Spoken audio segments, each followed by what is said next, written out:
Louvado seja o nome do Senhor Jesus. Bom dia, meus queridos. Por que estar na igreja? Por que o salmista diz: alegrei-me quando me disseram vamos à casa do Senhor, né? Por que crentes ao longo dos anos passam todos os seus domingos, praticamente o dia inteiro na igreja, né? Muitos são os crentes que fazem isso, muitas são as igrejas que por muito tempo eu sou saudoso da década de 90, um grande avivamento em Belo Horizonte, e nós, jovens cristãos, praticamente morávamos no templo no domingo, né? Margaret soltou um glória a Deus ali, porque testemunhou essa época em que nós buscávamos com intensidade estar no templo, não só no domingo, Marco. Me recordo que na quarta-feira nós enchíamos a igreja de uniforme de escolas, porque nós matávamos aula para estar no culto, aprendendo a palavra de Deus, né? Aquele tanto de alunos das escolas lá, quarta-feira, tempos áureos em que as pessoas compreendiam um pouco melhor o que é estar na casa do Senhor, né? O que é manter uma comunhão horizontal, né? A comunhão vertical, que é uma comunhão que você tem com Deus, né? Com o transcendente, leva você a uma comunhão horizontal. E a ceia do Senhor representa isso. A ceia do Senhor representa essa busca que o crente tem, que o cristão tem, de estar com outros crentes, porque ali eu estou adorando a Deus junto com outros que professam a mesma fé que eu, porque ali eu estou também aprendendo, edificando, sendo edificado, me fortalecendo, formatando estruturas mentais, comportamentais, mentais e comportamentais, né? A gente estudou isso aqui um pouco agora na escola bíblica. Como que é bom o reforço do ensino na vida do outro, a comunhão com o outro, a oração um pelo outro, as partes espirituais. Como é bom criar os nossos filhos nesse contexto e permitir que eles estejam com um círculo de proteção. Então, a comunhão com a igreja, ela é essencial para a vida do cristão e nós devemos buscar ter essa comunhão. É claro que nos últimos tempos o diabo tem se aperfeiçoado em estratégias de minar na nossa mente essa importância, né? Mas como cristão, e eu dando esse testemunho aqui, quero dizer para os irmãos que tento me esforçar ao máximo que eu posso para não permitir que o diabo tenha vitória nessa área na minha vida, né? Porque muitas são as coisas que vão nos impedir de estar na casa do Senhor. Muitas são as coisas que vão nos impedir de estar nesses momentos aqui. Não é só porque eu sou pastor que eu estou aqui. Não é porque quando eu não era pastor, eu estava aqui também, né? No templo. E não é só porque eu tenho uma situação impeditiva ou outra situação impeditiva, ou a cama que está mais confortável, ou o friozinho que tem a coberta que quer me deixar ali, ou o cansaço da semana do trabalho, ou a dificuldade de lidar com a rebeldia às vezes dos meus filhos, e aí logo antes de sair gera algum estresse e eu tenho que ser um pouco mais enérgico e acabo ficando chateado. Não, nada vai me segurar em casa. Nada vai me segurar em casa. O domingo é inegociável, o domingo é do Senhor, e é assim que nós temos que viver, entendendo a importância disso, meus irmãos. Porque Satanás tenta de todas as formas minar esse ensino poderoso das Escrituras, né? E o Mestre Jesus aqui, né, quando a instituição da ceia, a ceia tem inúmeros significados, né? Um deles poderoso é essa comunhão horizontal e essa comunhão vertical. Jesus vai falar aqui em João capítulo 6, versículo 53. Jesus vai Jesus vai falar na sinagoga, ele está no templo. Jesus está aqui no templo, ensinando. E ele vai falar aqui sobre si mesmo. E vai se colocar dentro da ceia do Senhor. Claro que, olha para você ver, nós estamos no capítulo 6 de João, né? A instituição da ceia só vai acontecer pouco antes da crucificação, na Páscoa. Mas é óbvio que, presciente de tudo, né? Sabendo todas as coisas, onisciente, o mestre traz uma informação que não é muito bem digerida pelos apóstolos, pelos discípulos que ali estão. Inclusive, esta informação que Jesus traz aqui, depois ela é usada contra os cristãos no primeiro século, com uma falsa acusação de que os cristãos praticavam canibalismo, né? Praticavam canibalismo. Versículo 53, Jesus respondeu: em verdade lhes digo, que se vocês não comerem da carne do Filho do Homem e não beberem do seu sangue, não terão vida em vocês mesmos. Quem come a minha carne e bebe o meu sangue tem a vida eterna. E eu ressuscitarei no último dia. Pois a minha carne é verdadeira comida e o meu sangue é verdadeira bebida. Quem come a minha carne e bebe o meu sangue permanece em mim e eu permaneço nele. Assim como o meu Pai que vive me enviou, e igualmente eu vivo por causa do Pai, também quem de mim se alimenta viverá por mim. Este é o pão que desceu dos céus, em nada semelhante àquele que os pais de vocês comeram. E, mesmo assim, morreram. Quem comer deste pão viverá eternamente. E aí o versículo 59 vai dizer que Jesus diz essas coisas quando estava ensinando em Cafarnaum, né? Na sinagoga, no templo, em Cafarnaum. Então, ceia do Senhor, comunhão vertical e horizontal. Aqui no Evangelho de João, nesse ponto, Jesus fala sobre comer da sua carne e beber do seu sangue, né?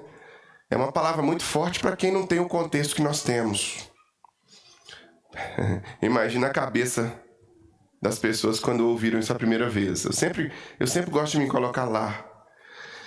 Então Jesus coloca isso como condição para ter vida eterna. Quem não comer do meu sangue, quem não comer da minha carne, quem não comer da carne do Filho do Homem, nem beber do seu sangue, né, não reflete. Isso seria um reflexo daquele que teria a vida eterna, né? Então, esse texto, meus irmãos, está intimamente relacionado à ceia do Senhor e ao significado espiritual profundo deste mandamento, desta ordenança do Mestre Jesus, né? O Mestre Jesus, ele é o Filho do Homem, ele é o pão vivo que desceu dos céus, e ele usa muitas vezes alegorias metafóricas, e essas alegorias metafóricas, como a ceia do Senhor, por exemplo, comer do pão, comer da carne. E eu imagino que os discípulos tenham ficado com muita dificuldade de compreensão. Para nós é muito simples entender isso, né? Comer da carne e beber do sangue significa, de fato, estar em comunhão com Cristo, estar em comunhão vertical com Ele, né? Estar ligado a Ele viver em nós, né? A ideia de que quando você... E o catolicismo levou isso ao pé da letra, literalmente, né? É quando você ingere, é como se ele estivesse dentro de você, né? Você tem comunhão com Ele, com Cristo, né? Cristo está em você, isso é um símbolo poderoso. E essa comunhão vertical, ela gera uma comunhão horizontal. Ela gera isso que nós fazemos, estar uns com os outros, conectados uns com os outros, tendo prazer em estar junto, tendo prazer em comungar de valores, em aprender, em louvar junto, etc, etc, etc, em viver como Igreja de Cristo. E aqui nós podemos tirar algumas lições desses versículos que nós lemos. A primeira delas é que a vida eterna ela é através de Cristo. A Bíblia é plena, completa nesse ensinamento. Não há nenhuma sombra de dúvida sobre esse ensinamento bíblico. Quem não tem comunhão com Cristo não viverá a eternidade com Cristo. Muitas teorias vão surgir, muitos pensamentos vão ser difundidos, pensamentos que vão ser opostos a esse ensinamento bíblico, pensamentos que vão até parecer estar ao lado desse pensamento, mas cristãos que estudam a palavra e que aplicam a palavra em suas próprias vidas entendem que sem Cristo não há vida eterna com Cristo. É até um paradoxo, né? Porque para muita gente estar sem Cristo aqui significa depois morrer e viver com Cristo lá. Não. Estar sem Cristo aqui significa estar sem Cristo lá também. Então a vida eterna é através dele. Jesus deixa claro que a verdadeira vida não é apenas física, mas também espiritual e eterna. Né? O apóstolo Paulo vai dizer que se nós vivemos baseados só nas coisas deste mundo, nós somos mais dignos de compaixão e de misericórdia, né? A carne e o sangue de Cristo vão simbolizar, e são simbolizados pelo pão e pelo vinho na ceia. Eles vão representar a entrega sacrificial de Cristo na cruz por nós, né? A carne foi castigada, o sangue foi derramado. E quando nós praticamos a ceia, meus irmãos, não é apenas um ritual memorial. É um ritual memorial, sim. Em memória de Cristo nós fazemos. Mas também traz a ideia de estarmos anunciando essa realidade, renovando a nossa esperança, renovando a nossa comunhão com Ele, né? O pão vivo que desceu do céu. Cristo sustenta as nossas almas, é Cristo que nos mantém de pé, Cristo que nos conduz. O cristão, ele, ao participar da ceia, ele está anunciando todas essas realidades, todas essas verdades. É claro que o diabo vai tentar turvar o nosso entendimento, assim como ele turva o entendimento do mundo. Mas quando nós mantemos a comunhão em dia, quando nós mantemos a nossa constância, frequência, sequência, repetição incessante em estarmos juntos, aprendendo, nós reforçamos em nós mesmos, na nossa mente, no nosso eu, na nossa estrutura de aprendizado, os valores que são vividos depois no comportamento, né? Não há brasa que pegue fogo fora da fogueira. Não há. Não há brasa que fique realmente incandescente fora da fogueira, né? A gente do interior, a gente sempre fazia, né? Lá, mês de junho, mês de julho, as festas juninas, né? As festas juninas, fazia as fogueiras na porta de casa. Eu me lembro, na minha infância, as casas sempre tinham aquelas fogueiras, né?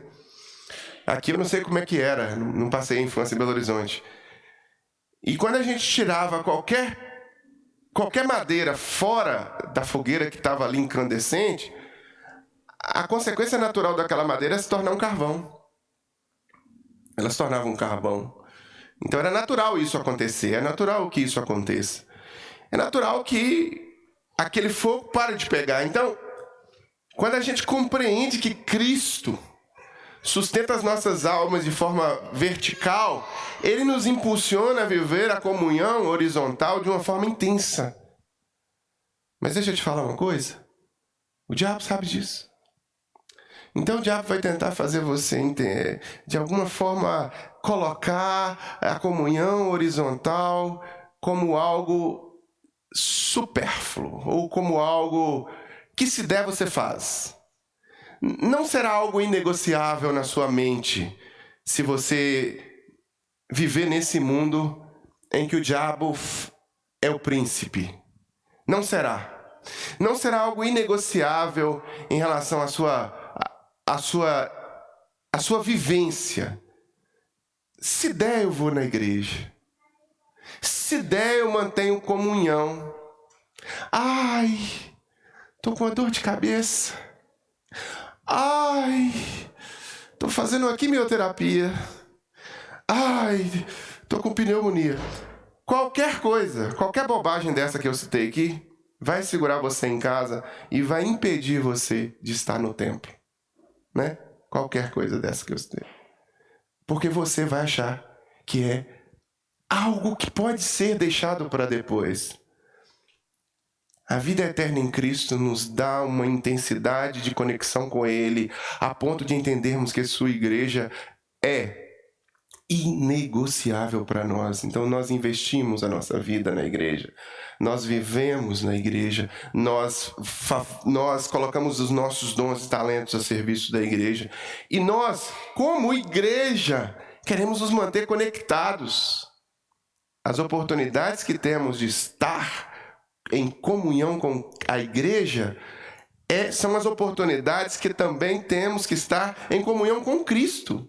Então são duas coisas que são indissociáveis. Se a vida eterna é Cristo, e Cristo é o noivo, e Cristo é o cabeça, a igreja se torna altamente relevante e, para mim, inegociável.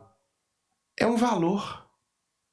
Está intrínseco dentro de mim. Eu não posso simplesmente falar, não é assim.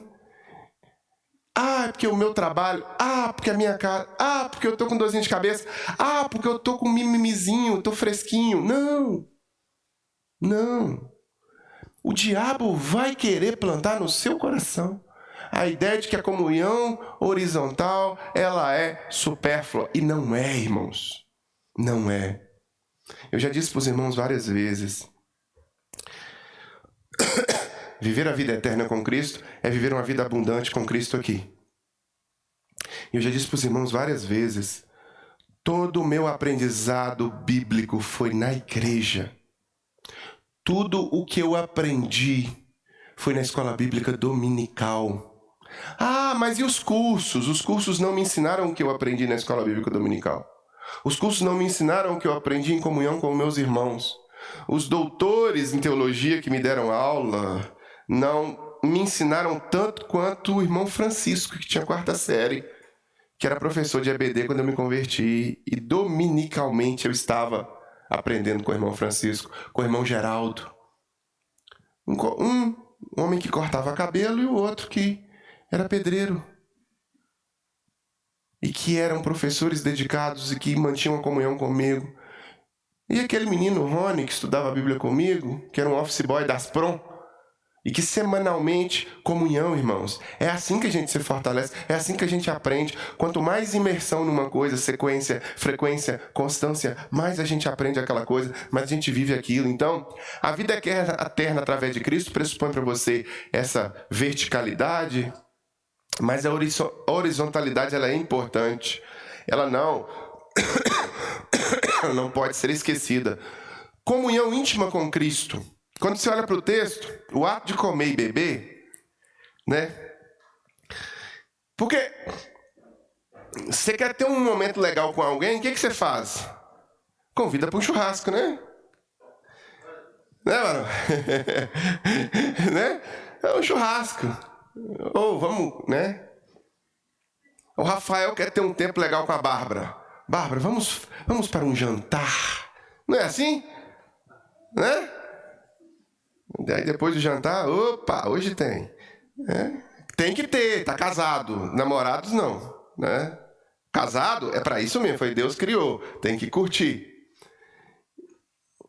Então, se você quer curtir, case, né?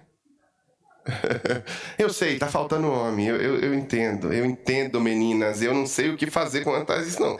Isso aí é com Deus. O mercado tá difícil quanto à estrutura masculina mesmo, hétero. Tá, o ato de comer e beber, ele é um ato de comunhão, é um ato de fortalecimento, de fortalecer, sabe? O ato de comer e beber, Jesus usa. O ato de comer e beber aqui, quando ele menciona que comer da minha carne, beber do meu sangue, né, do Filho do Homem, tá se referindo a ele mesmo. No contexto de ser, meus irmãos, isso significa que nós estamos participando não apenas das lembranças de sua morte, mas também da sua vida, dos ensinamentos, né? Jesus vai dizer: quem come da minha carne e bebe do meu sangue, permanece em mim e eu nele. Essa união, ela é espiritual, pessoal, representa uma intimidade, uma vida de intimidade contínua com Cristo, né? Assim como ele vai mencionar lá em João capítulo 15, quando ele fala da videira, dos ramos, né? Eu sou a videira, vós sois as varas, sem mim não podem fazer coisa alguma. Quer dizer, o galho continua conectado, então os galhos estão entrelaçados ali, sabe? Um tocando no outro. É uma estrutura de comunhão. Por isso que o que mais o diabo vai tentar convencer a sua mente a pensar que qualquer outra coisa é importante. É importante você fazer cocô.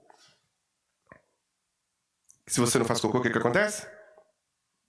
Você vai ficar enfesado, né?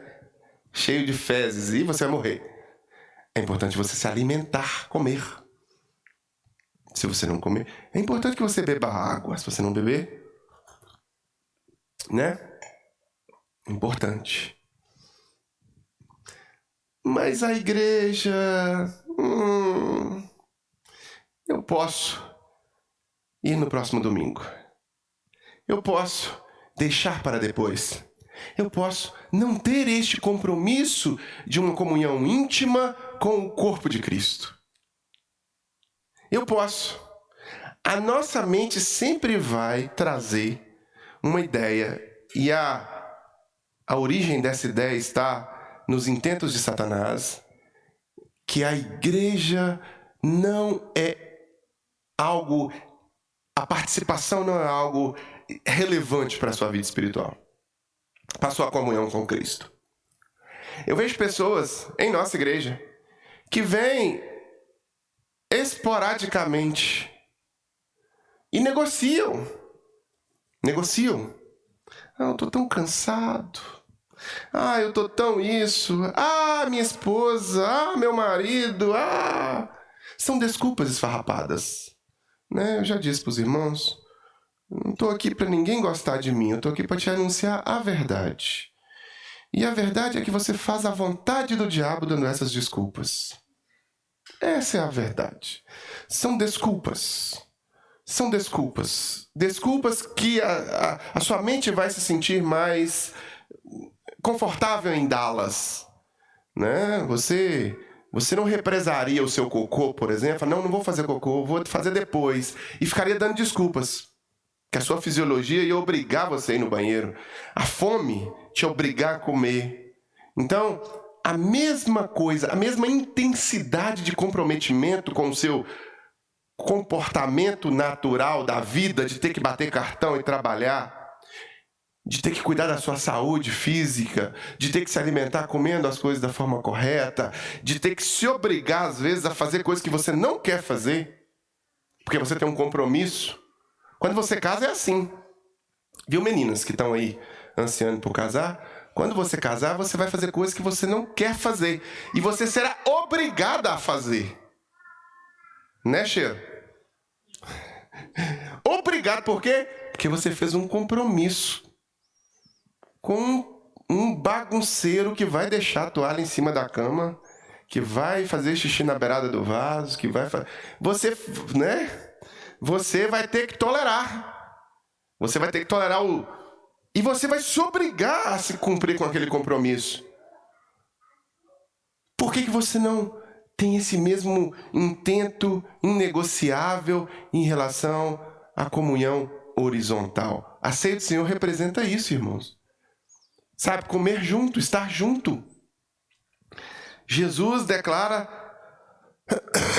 que nós, como igreja, temos uma comunhão íntima com Cristo, com Ele, devemos ter essa comunhão, e uma codependência, é uma dependência de Cristo e uma codependência uns dos outros, um edificando o outro. O apóstolo Paulo, 1 Coríntios 12, vai trazer a ilustração, a metáfora do corpo, né?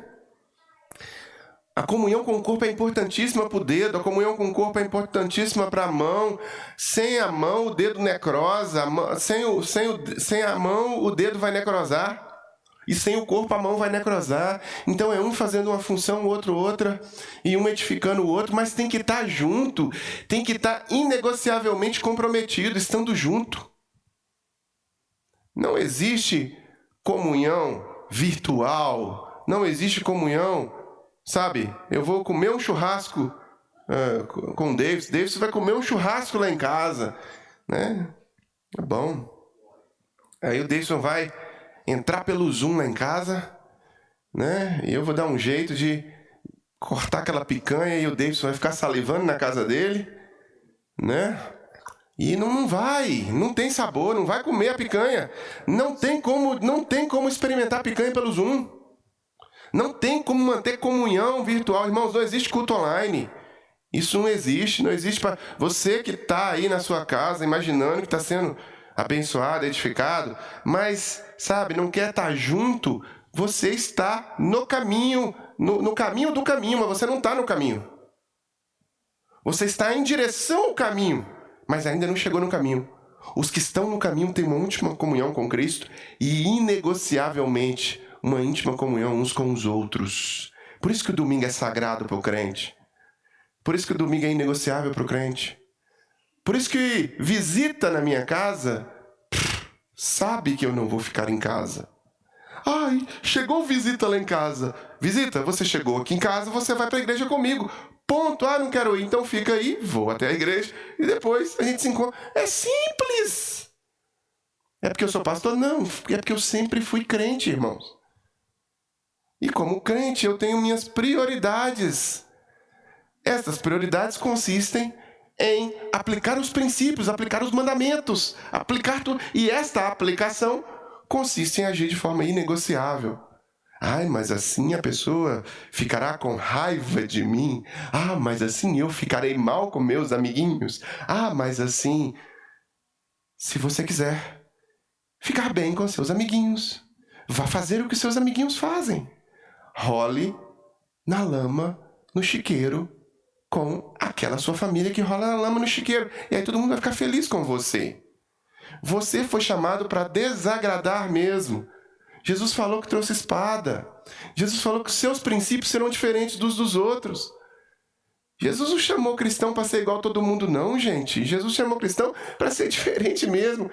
Para que as pessoas olhem e digam assim, lá vai o fanático para a igreja de novo. É isso mesmo. Quer pensar mal de mim? Não estou nem aí. Enquanto eu for dirigido por outras pessoas e não por Cristo, eu vou querer agradar outras pessoas. Eu vou ter necessidade de validação pelo outro.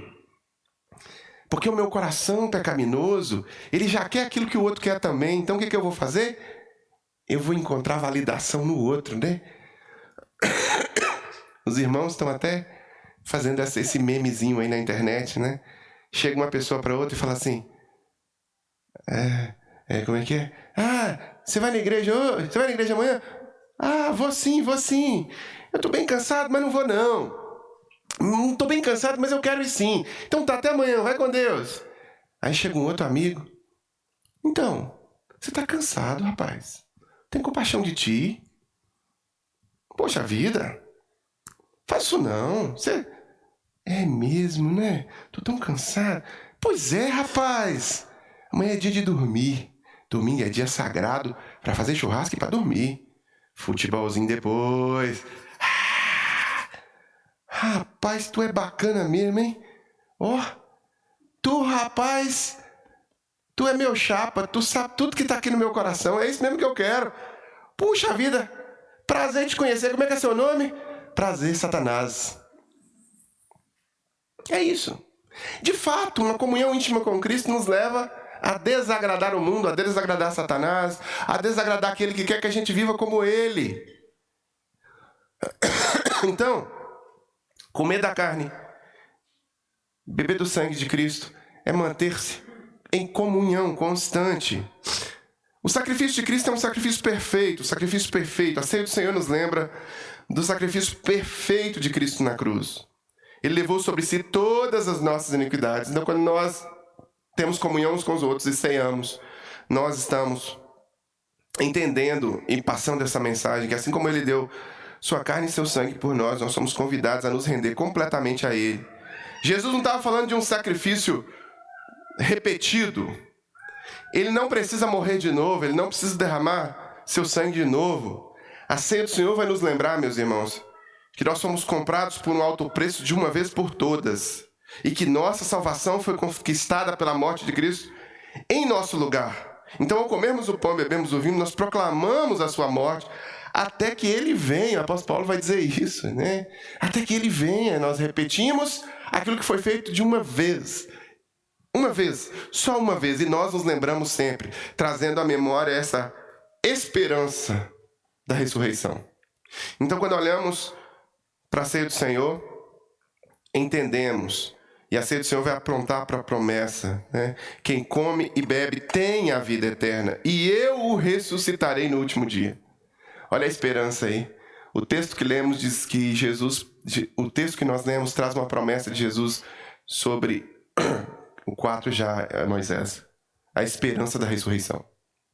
A esperança da ressurreição é explícita diretamente aqui no texto que nós lemos. Participar da ceia não nos lembra apenas do sacrifício passado de Jesus, mas nos enche também de esperança para o futuro, quando Cristo retornará e nos ressuscitará para estarmos com Ele para sempre, meus irmãos. Né?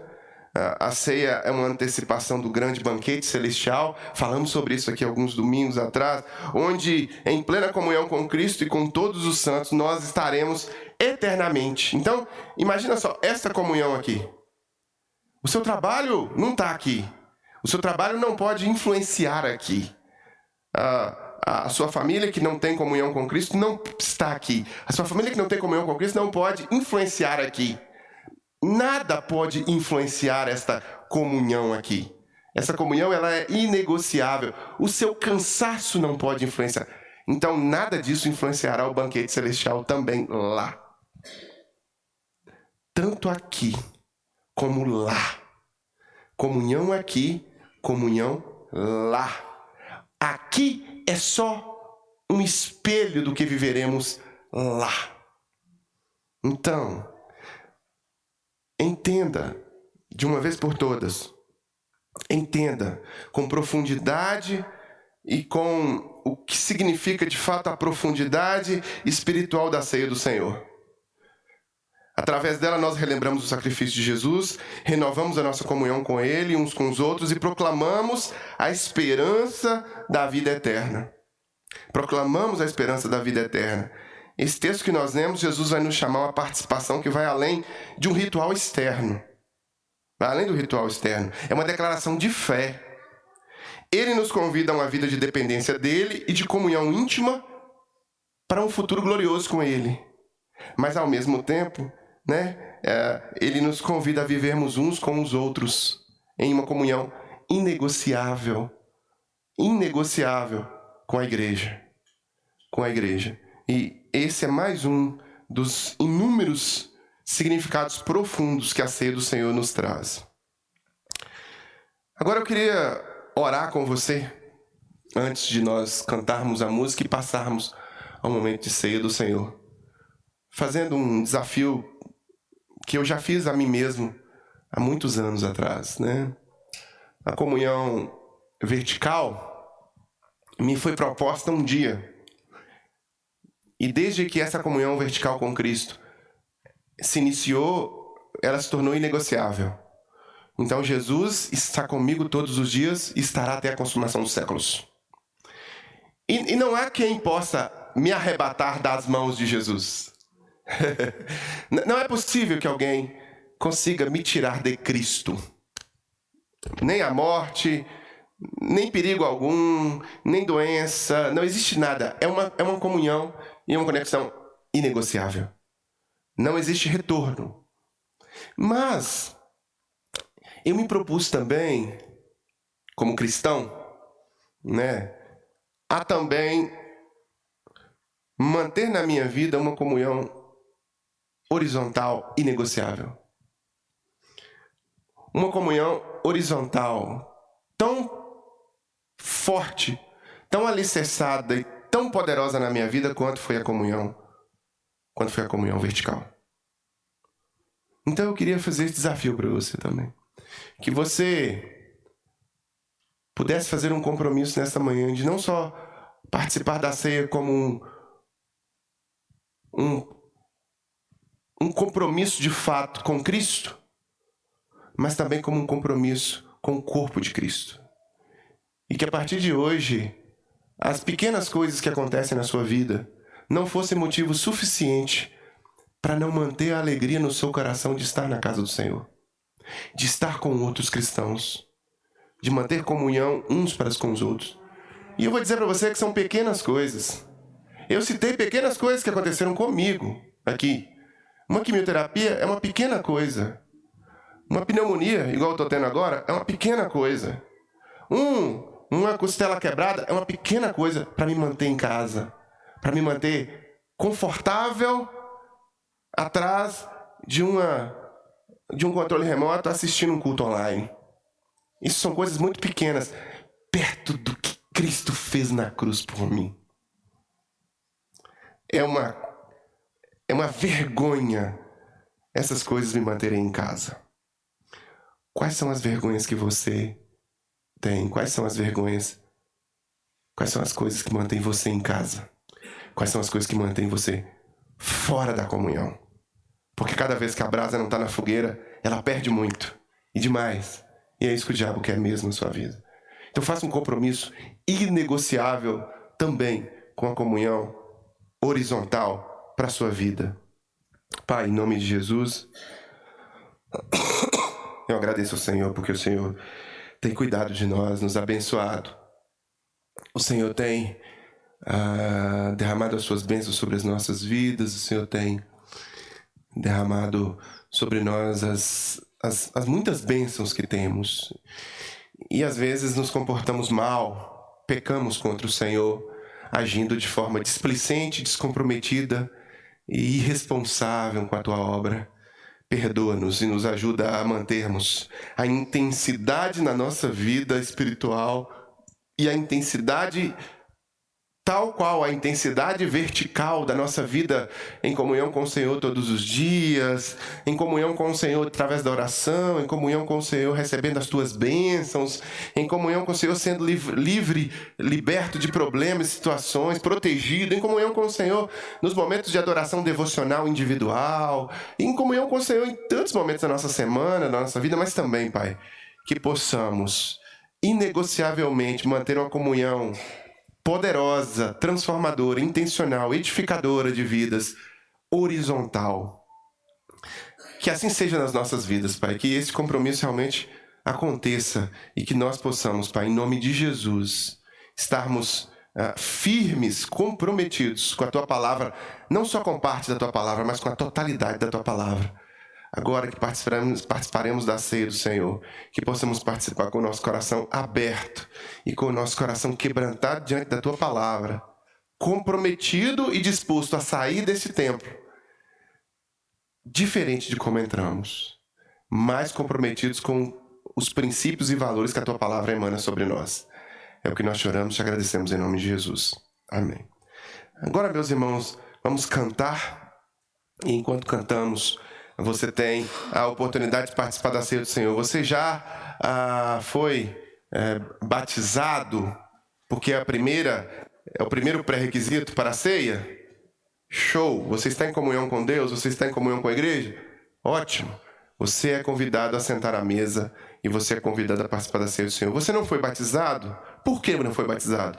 Porque não aceitou Jesus? Aceite Jesus! Está esperando o quê? Está perdendo seu tempo. Aceite Jesus! Comunhão vertical. Opa, rápido. Sem Jesus não há possibilidade, você já ouviu. E aí, vá para o segundo passo. Proclame essa decisão que você tomou aos 4 ventos. Pública profissão de fé, batismo. Depois ceia. Tá bom? Eu mencionei aqui que eu tô com pneumonia, mas não é bacteriana, nem é viral não, viu, irmãos? É porque eu forcei meu pulmão demais, temperatura extrema e tal, e minha imunidade caiu e eu não tive tempo para tratar o inicial, e aí acabei piorando um pouco, mas já tô tomando antibiótico, já tô melhorando, já tive no hospital, tá tudo sob controle, tá bom? É porque eu falei, pneumonia, a pessoa acha logo que é aquela que você pega um do outro, né? Não é isso. Não é essa, não. Vamos cantar agora. Enquanto cantamos, os irmãos vão passar.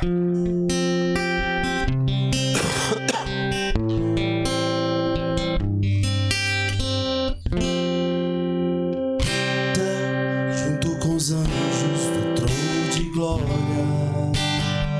Mas meu pai me disse assim: filho querido, quero falar contigo. Você vai ter que descer para a terra para salvar o mundo. Eu te amei, uma cruz pesada carreguei. Que eu te amei, a morte também enfrentei. Eu te amei, mesmo sem você me amar, porque eu quero te salvar, meu filho.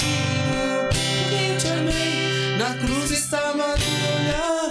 Que eu te amei, meu sangue estava a jorrar. Que eu te amei, mesmo sem você me amar, porque eu quero te salvar, meu filho.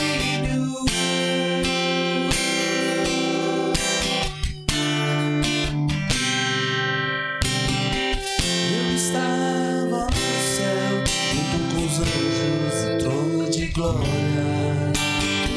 Mas meu pai me disse assim: filho querido, quero falar contigo.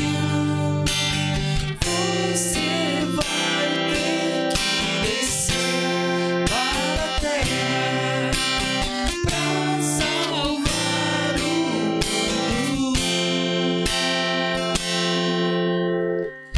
Eu te amei, uma cruz pesada carreguei.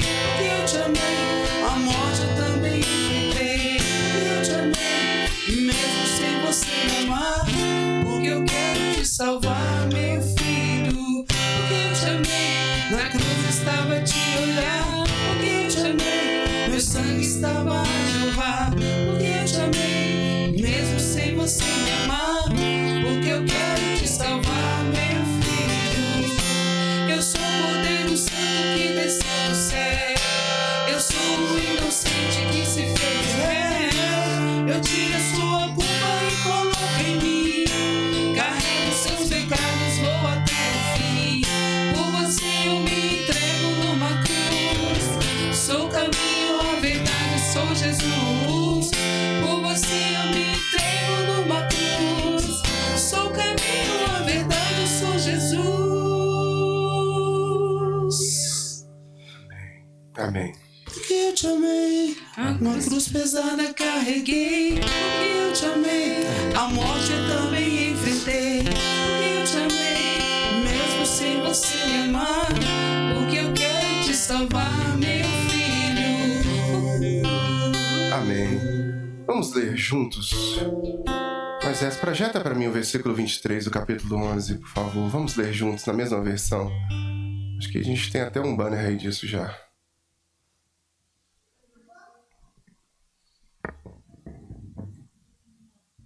Capítulo 23, 1 Coríntios, versículo 23, capítulo 11. Vamos ler juntos, meus irmãos? Porque eu recebi do Senhor O que também transmiti a vocês, que o Senhor Jesus, na noite que foi traído, pegou o pão e deu graças, partiu e disse: isto é o meu corpo que é dado em favor de vocês. Façam isso em memória de mim. Em memória de Cristo, irmãos, comamos o pão. Vamos continuar na leitura. Da mesma forma, Depois de ter comido o pão, ele pegou o cálice e disse: este é o cálice, a nova aliança no meu sangue. Façam isso sempre que beberem em memória de mim. porque sempre que comerem deste pão e beberem deste cálice, vocês anunciam a morte do Senhor até que ele venha. Até que Cristo venha, irmãos. Bebamos o cálice. Pai, obrigado porque podemos sentar à mesa com o Senhor Obrigado porque podemos desfrutar da preciosidade da doutrina, do ensinamento prático, da vivência espiritual e da proteção da Tua palavra sobre as nossas vidas. Obrigado porque o caminho do Senhor é perfeito, a palavra do Senhor é poder. E diante deste poder, Deus, leve-nos, eleva-nos a posições nas nossas vidas pessoais de mais compromisso com esta Tua palavra, de mais intensidade de vivência prática do Teu Evangelho.